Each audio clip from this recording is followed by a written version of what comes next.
We're Bud and Maribel McDowell, Yes. and we've been married 11 years. I was a student at Seattle Pacific College in those days in 1949, and I couldn't help but notice this tall brunette lady on campus.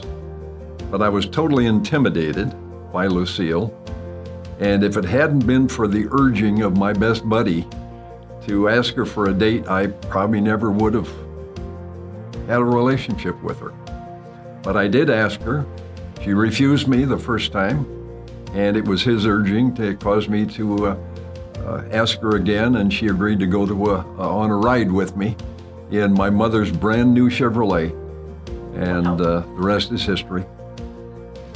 We were married 5 weeks short of 60 years. She was a beautiful lady, tall brunette, had a nice voice. She laughed at my jokes. Her mother liked me.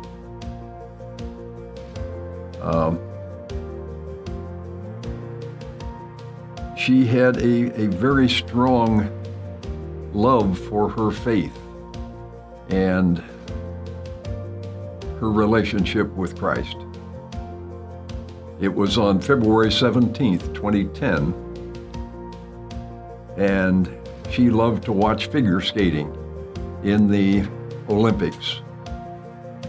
At 10:30, the program was over, and she said, "Well, I think I'll turn in." And she, without saying more than that, she just got up, walked across the room and into the bathroom, and I heard her fall. And in that instant, she'd had a massive stroke and was never conscious again after that. As I was in the hospital emergency room with her, she was still in a deep coma. But God is good and gave me a gift that I'll always hang on to. I leaned over and told her and whispered loudly in her ear, "I love you." And in a clear angelic voice, she answered loudly, "I love you too." That was a gift from God. And those were the only words she ever spoke. The next day, she was gone. I moved to Warm Beach. I had a number of friends up here, moved to the Warm Beach senior community. And one of the first things that I started doing here was going to a grief share counseling series of sessions here in this church. We were meeting in Upper Wesley, and I was the token male in the group, and there were 8 widows, including 5 widows who had been married to good friends of mine. Maribel was one of those. On our first date, as a matter of fact, down at Applebee's down in Marysville, after we'd had a nice lunch together, she said, "There's one thing you should know." I said, "Oh, what's that?" "I don't want to get married." So I figured I'd lost lunch money, and I had to go to Plan B. Took a while, but I finally convinced her convinced her she was dying of loneliness and needed somebody to be with her. She's denied that ever since. No.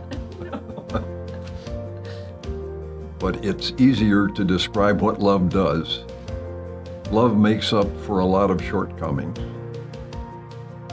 Love covers a lot of disappointments. Love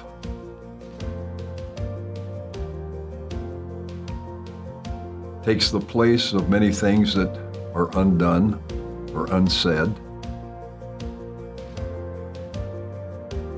And love is a sense of feeling that brings pure joy when you're in the presence of that someone else, be it a spouse or be it Christ himself.